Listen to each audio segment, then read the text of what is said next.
Hello दोस्तों, आज हम आपको बताने वाले हैं फानुक में जो सर्वो ड्राइव में 438 अलार्म आता है, उसका मतलब क्या होता है? तो उसका मतलब दोस्तों है इन्वर्टर अबनॉर्मल करंट। तो ये कोई भी एक्सिस में आ सकता है जहाँ पे आपकी सर्वो ड्राइव है, चाहे वो एक्स है, वाई है, जेड है या कोई भी और अन्य ड्राइव जो कि वहाँ पे सर्वो है, तो वहाँ पे ये आ सकता है। और इसमें क्या-क्या चीज़ें हो सकती हैं, क्या-क्या इसके रूट कॉज़ हो सकते हैं इस अलार्म के, तो वो आज हम आपको बताने वाले हैं, तो ध्यान से देखिएगा पूरा वीडियो। कई बार ये होता है कि हम इतनी जल्दी आइडेंटिफ़ाई नहीं कर पाते हैं, तो आज उसको भी कैसे अच्छे से हम आइडेंटिफ़ाई कर सकते हैं, किस तरीके से हम किस वे में आइडेंटिफ़ाई करेंगे रूट कॉज़ को, वो भी हम जानेंगे। तो आइए चलते हैं वीडियो की तरफ। तो दोस्तों जो हमारा सर्वो सिस्टम होता है किसी भी मोटर को चलाने के लिए, तो वहाँ पे आपको दिखते होंगे ये कई एलिमेंट होते हैं। जैसे आपको राइट साइड में ड्राइव दिख रही है, पावर केबल दिख रही होगी और उसके बाद मोटर दिख रही होगी और यहाँ पे बॉल स्क्रू की जगह कुछ भी लोड हो सकता है, जैसे कि कई जगह गियर बॉक्स यूज होता है, कहीं इंडक्स टेबल होती है। तो जो मोटर से कपल रहती है वो इस तरीके का लोड रहता है, जो भी लीनियर मूवमेंट या रोटरी मूवमेंट करने के लिए वहाँ पे ज़रूरत पड़ती है उस मशीन के अंदर। उसके बाद यहाँ पे जो पावर केबल होती है उसका एक एंड जो होता है वो मोटर के कनेक्टर पे जो पावर कनेक्टर होता है वहाँ पे जुड़ता है। दूसरा एंड उसका जो ड्राइव में जुड़ता है जो पावर सेक्शन के अंदर। और यहाँ पे आप देख सकते हैं, तो ये पावर केबल हम हमारी है जहाँ पे एक एंड हमारा ड्राइव में जुड़ेगा, दूसरा मोटर पे जुड़ेगा। साथ में ही उसमें एक एनकोडर होता है जो यहाँ पे दिख नहीं रहा है, बट एनकोडर का जो केबल होती है वो वहाँ पे ड्राइव में चली जाती है, एक एंड मोटर पे चले जाता है। एनकोडर का काम फीडबैक देने का होता है। उसके बाद आगे आप देख रहे होंगे एक ब्रेक का कनेक्टर है। ब्रेक का कनेक्टर उनमें रहता है जहाँ पे हमारे जहाँ पे इंटरनल ब्रेक वाली हमारी मोटर होती है, जो B400 सीरीज की नॉर्मली हमारे पास सर्वो मोटर होती है फानुक की। तो जो पावर यहाँ पे अगर ब्रेक कनेक्टर है तो ब्रेक कनेक्टर की भी सप्लाई वहाँ पे जुड़ी रहती है, जिसमें नॉर्मली 224 वोल्ट वहाँ पे सप्लाई आती है। उसके बाद सबसे पहले अगर आपको ओवर करंट का अलार्म आ रहा है, इसका मतलब आपको सबसे पहले चेक करना है मोटर ओवर करंट तो नहीं हो रही है। तो वहाँ पे सिस्टम में जाके सर्वो ट्यून में जाना है आपको, तो यहाँ पे आपको डिफरेंट एक्सिस दिखाई देंगी। पेज को अप डाउन करके आप डिफरेंट एक्सिस को एक्सेस कर सकते हैं, जैसे कि एक्स, वाई, जेड या कोई और भी एक्सिस। तो यहाँ पे आपको देखिए जैसे कि एक्स और वाई एक्सिस दिख रही होगी, तो यहाँ पे करंट की वैल्यू आपको दिख जाती है, जहाँ पे करंट परसेंटेज में दिखता है नॉर्मली। तो करंट अगर जैसे कि आपको पता है कि नॉर्मल वर्किंग में अगर आपका करंट 20% टू 40% वेरी कर रहा है, तो यहाँ पे आप चेक कर सकते हैं कि जो अलार्म की कंडीशन में या आप जब रोटेशन कर रहे हैं, तो आपका कितना करंट ड्रॉ कर रही है सर्वो मोटर। तो सर्वो मोटर अगर यहाँ पे आपकी विद इन अ रेंज जो कि नॉर्मली आती है, अगर आ रही है तो वहाँ पे कोई दिक्कत नहीं है। नॉर्मली ये अलार्म तब आता है या तो करंट बहुत ज़्यादा हो जाए, जैसे कि अगर 150-200% या 250% तक अचानक चला जाता है किसी भी सर्वो मोटर का, तो ये ओवर करंट का अलार्म आ सकता है। अदरवाइज़ इसके कुछ और रीज़न होंगे। तो सबसे पहले हम यहाँ पे करंट चेक कर लेंगे। अगर करंट हमारा ओके है, तो इसका मतलब हमारी जो आगे की ड्राइव है, जैसे कि बॉल स्क्रू या इंडेक्स टेबल या फिर कोई और जो भी लोड कनेक्ट है यहाँ पे मोटर से, वो मतलब सही है।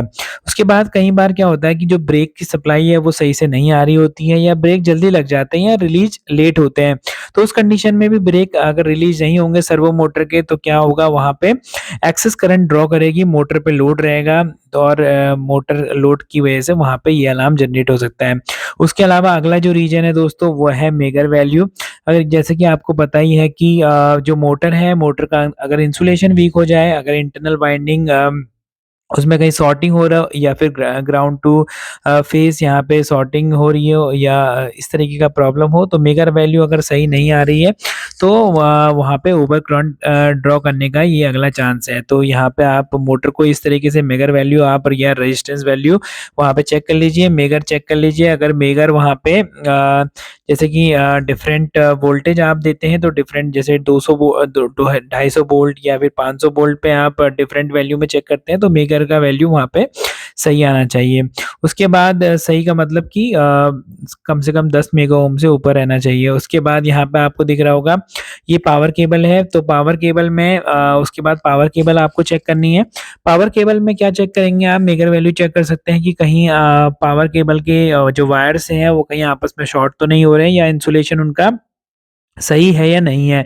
तो उसके लिए क्या करेंगे हम, देखिए एक हमारे पास यहाँ पे अर्थ होता है और 2 बाकी के जो 3 होते हैं वो फेज़ होते हैं।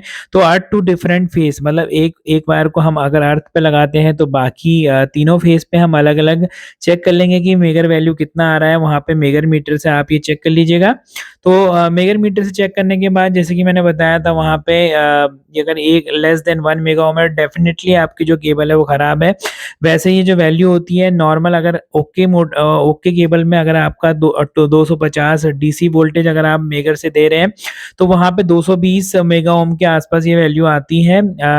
तो जो अच्छा मेगर है वो 100 मेगा ओम से ऊपर यहाँ पे आपको ये सही मेगा ओम मिलेगा। 250 वोल्ट पे अगर आप देते हैं, वहीं 500 पे 500 वोल्ट डीसी देते हैं तो वहाँ पे 500 मेगा ओम तक भी आपको मिल सकता है।